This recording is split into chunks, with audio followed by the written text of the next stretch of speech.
Hello বন্ধুরা, তোমাদেরকে স্বাগত জানাই আবার একটা নতুন ভিডিওতে। তো আজ এই ভিডিওর মাধ্যমে আমি তোমাদের সাথে আলোচনা করব জেলা পরিষদ রিক্রুটমেন্ট 2024 উচ্চ মাধ্যমিক পাশে জেলায় চাকরি, এই জব সম্পর্কিত কিছু তথ্য তোমাদের সাথে শেয়ার করার চেষ্টা করব। তো তোমরা যদি চ্যানেলে নতুন হয়ে থাকো তো চ্যানেলটা সাবস্ক্রাইব করে আমাদের সাথে থাকতে পারো। আর ভিডিওটি যদি ভালো লাগে ভিডিওতে অবশ্যই একটা লাইক করে যেও। রাজ্যের সমস্ত চাকরি প্রার্থীদের জন্য কিন্তু দারুণ সুযোগ। জেলা পরিষদ অফিসে কর্মী নিয়োগ করা হবে, তার একটি বিজ্ঞপ্তি কিন্তু ইতিমধ্যে প্রকাশিত হয়েছে। এখানে পশ্চিমবঙ্গের 23টি জেলার উভয় চাকরি প্রার্থী কিন্তু এখানে আবেদন করতে পারবে। ইচ্ছুক প্রার্থীরা এখানে অফলাইনের মাধ্যমে নিজেদের আবেদন প্রক্রিয়া কিন্তু এখানে সম্পন্ন করতে পারবে। এছাড়া আরও বিস্তারিত তথ্য জানার জন্য কিন্তু অবশ্যই ভিডিওটি শেষ পর্যন্ত দেখতে থাকো। নিয়োগ সংস্থা আলিপুরদুয়ার জেলা পরিষদ। পদের নাম সাপোর্ট স্টাফ। মোট শূন্যপদ কতগুলো রয়েছে সেটা আমরা নিচে জেনে নেব। আবেদনের শেষ তারিখ এখানে বলা হয়েছে 18/1/2024। এই তারিখের মধ্যে বা এই তারিখের আগে তোমাদেরকে আবেদন প্রক্রিয়া সম্পন্ন করতে হবে।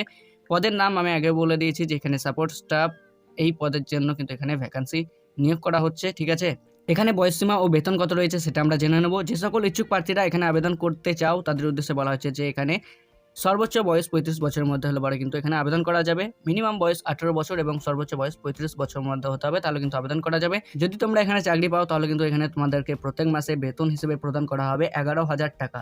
11,000 টাকা কিন্তু প্রত্যেক মাসে বেতন হিসেবে এখানে প্রদান করা হবে। শিক্ষাগত যোগ্যতা কি লাগছে সেটা আমরা জেনে নেব। উল্লেখিত পদে আবেদন করার জন্য প্রার্থীদের অতি অবশ্যই যে কোনো স্বীকৃত প্রতিষ্ঠান থেকে উচ্চ মাধ্যমিক পাস করে থাকতে হবে, তাহলে কিন্তু আবেদন করা যাবে। এর সাথেও কিন্তু কম্পিউটার চালানোর সাধারণ জ্ঞান থাকতে হবে, তাহলে কিন্তু এখানে আবেদন করা যাবে। আরও বিস্তারিত জানতে অবশ্যই অফিসিয়াল বিজ্ঞপ্তিটি ডাউনলোড করে জেনে নিতে পারো।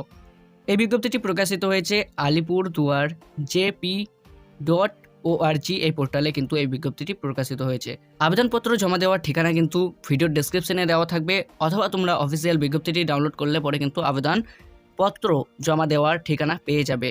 এখানে কিভাবে আবেদন করবেন, যে সকল ইচ্ছুক প্রার্থীরা এখানে আবেদন করতে চাও তাদের উদ্দেশ্যে বলা হচ্ছে যে এখানে অফলাইনের মাধ্যমে আবেদন করতে হবে। আবেদন করার জন্য প্রার্থীদের সংস্থার অফিসিয়াল ওয়েবসাইটে গিয়ে যে বিজ্ঞপ্তিটি বেরিয়েছে সেই বিজ্ঞপ্তিটিতে আবেদনের ফর্মটি আছে, সেটিকে A4 পেপারে প্রিন্ট আউট করে হাতে কলমে সব কিছু লিখে আবেদন প্রক্রিয়া সম্পন্ন করতে হবে। অবশ্যই যে নথিগুলো চেয়েছে সেই নথিগুলো কিন্তু সংযুক্ত করে নির্দিষ্ট টাইম ও নির্দিষ্ট ঠিকানায় পাঠিয়ে দিলে আবেদন প্রক্রিয়া সম্পন্ন হবে। এছাড়া এ বিষয়ে আরও বিস্তারিত তথ্য জানার জন্য অবশ্যই সংস্থার অফিসিয়াল বিজ্ঞপ্তিটি ডাউনলোড করে জেনে নেবে। গুরুত্বপূর্ণ কিছু তারিখ এখানে দেওয়া রয়েছে, যেমন বিজ্ঞপ্তিটি প্রকাশিত হয়েছে 3/1/2024। এই তারিখে কিন্তু বিজ্ঞপ্তিটি প্রকাশিত হয়েছে। আবেদনের শেষ তারিখ 18/1/2024। অফিসিয়াল ওয়েবসাইট এখানে রয়েছে alipurduarjp.org। ঠিক আছে, এটা কিন্তু অফিসিয়াল ওয়েবসাইট, ভিডিও ডেসক্রিপশনে দেওয়া থাকবে। অফিসিয়াল বিজ্ঞপ্তিটি ডাউনলোড করার লিঙ্কও ভিডিও ডেসক্রিপশনে দেওয়া থাকবে। ঠিক আছে, তোমরা কিন্তু ভিডিও ডেসক্রিপশন থেকে গিয়ে অফিসিয়াল বিজ্ঞপ্তিটি ডাউনলোড করে নিতে পারো।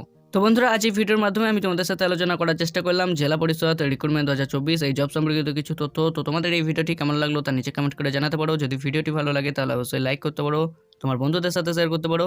চ্যানেলে নতুন হয়ে থাকলে চ্যানেলটা সাবস্ক্রাইব করে আমাদের সাথে থাকতে পারো। তো আজকের ভিডিওটি এই পর্যন্ত, ফিরে আসবো নতুন একটা ভিডিও নিয়ে, নতুন একটা টপিক নিয়ে। ততক্ষণ জয় হিন্দ, জয় ভারত।